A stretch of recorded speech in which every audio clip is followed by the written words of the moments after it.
everyone, how are you? This is Mandarin. Long time no see. Welcome back to my channel. Just a few weeks, I did not post any videos because our friend visited us and we celebrated Thanksgiving together.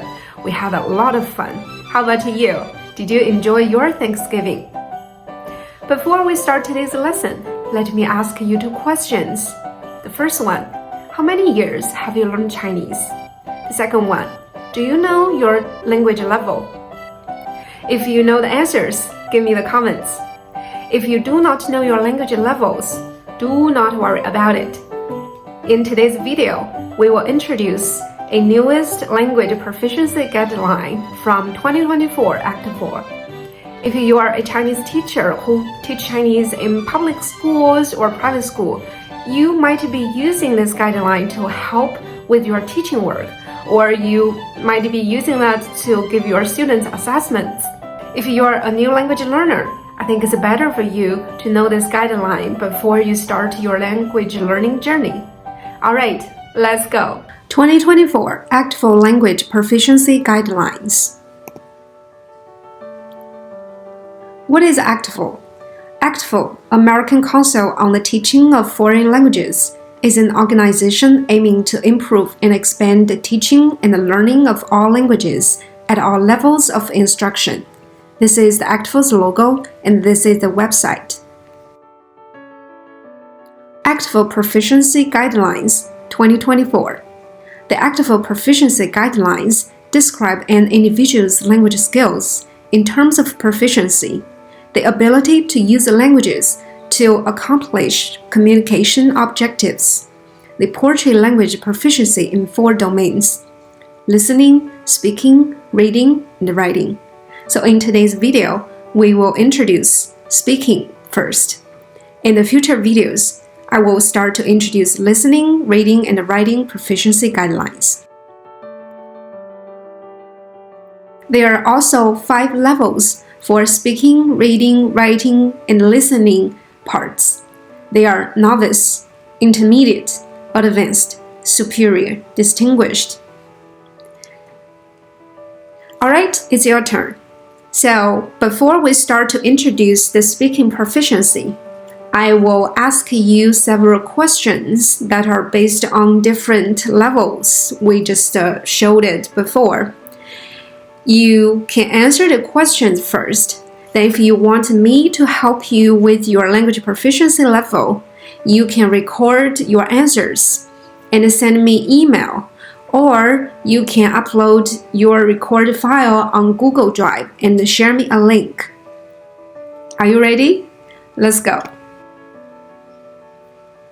The first level, novice level. 你好，你今天怎么样？你叫什么名字？你家有几口人？你有兄弟姐妹吗？你有宠物吗？你喜欢什么颜色？你喜欢中餐还是西餐？周末你常常做什么？你会说什么语言？你住在哪里？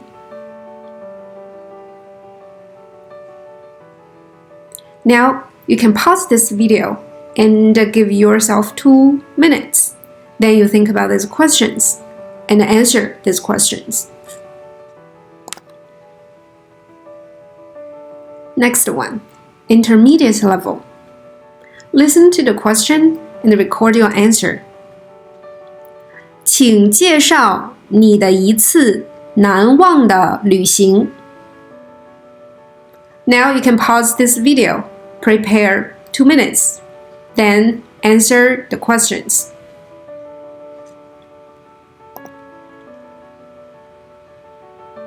Advanced level. Listen to the question and answer the question. 如果你中了500万大奖，你会怎么使用这笔钱？ Now you can pause now and think about your answers.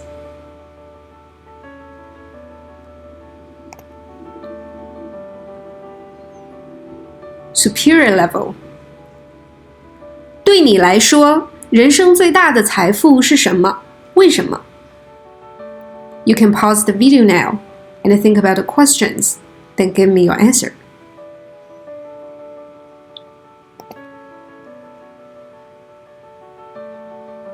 Distinguish the level now. 有人认为辩论会让双方取得一致意见。有人认为辩论会让双方变得更对立。你有什么看法？ Pause the video, think about your answer, then give me the answer.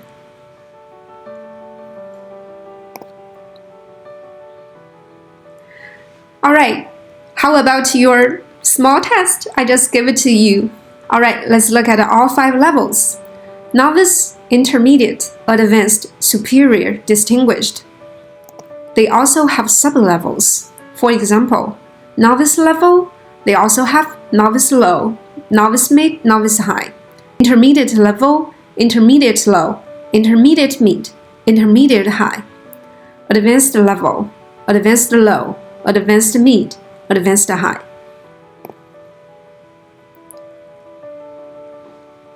Before we start to introduce the speaking proficiency level, let's look at the 2 things, assessing performance and assessing proficiency. What's the difference between assessing performance and assessing proficiency? Now let's look at assessing performance first.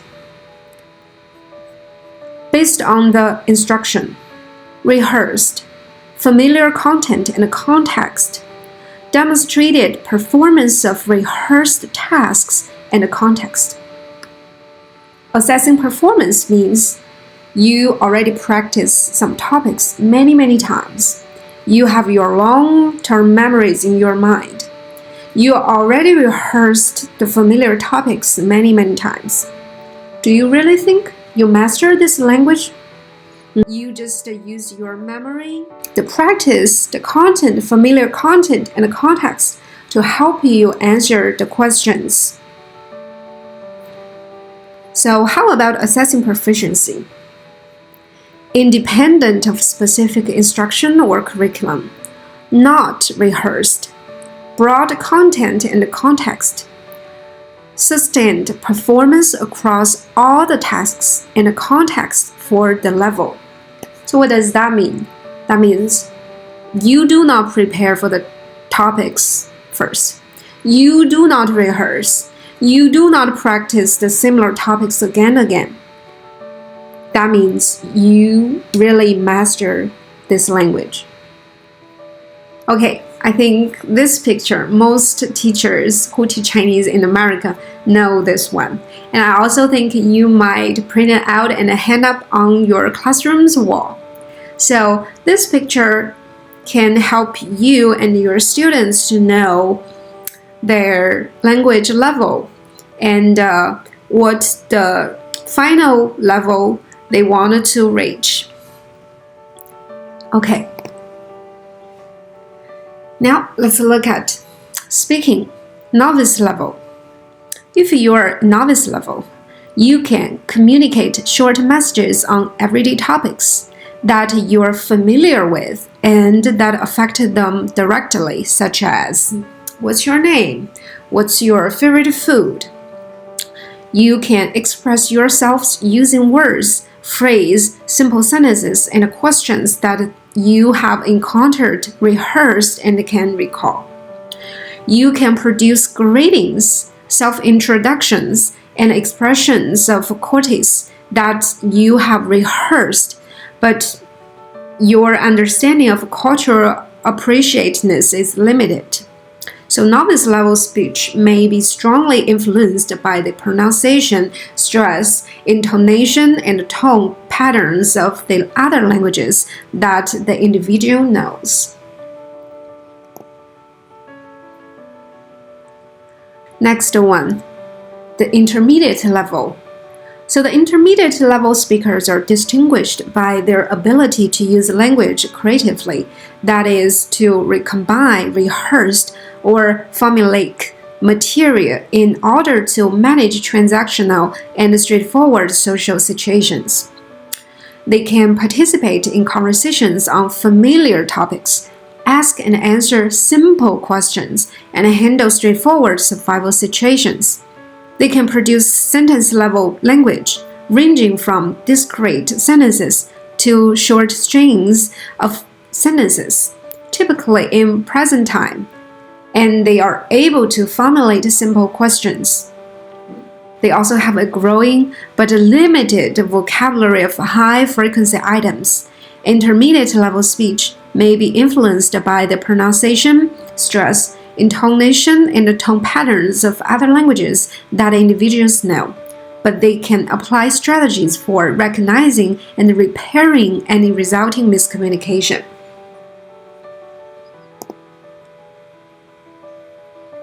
Next one, the advanced level. So, the advanced level speakers engage fully in everyday conversations and routine work-related interactions and communicate on topics of community, national, or international interest.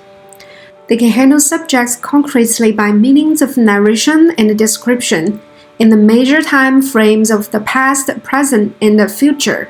Individuals at this level can typically report facts, make simple recommendations, and provide straightforward descriptions, directions, instructions, and narrations.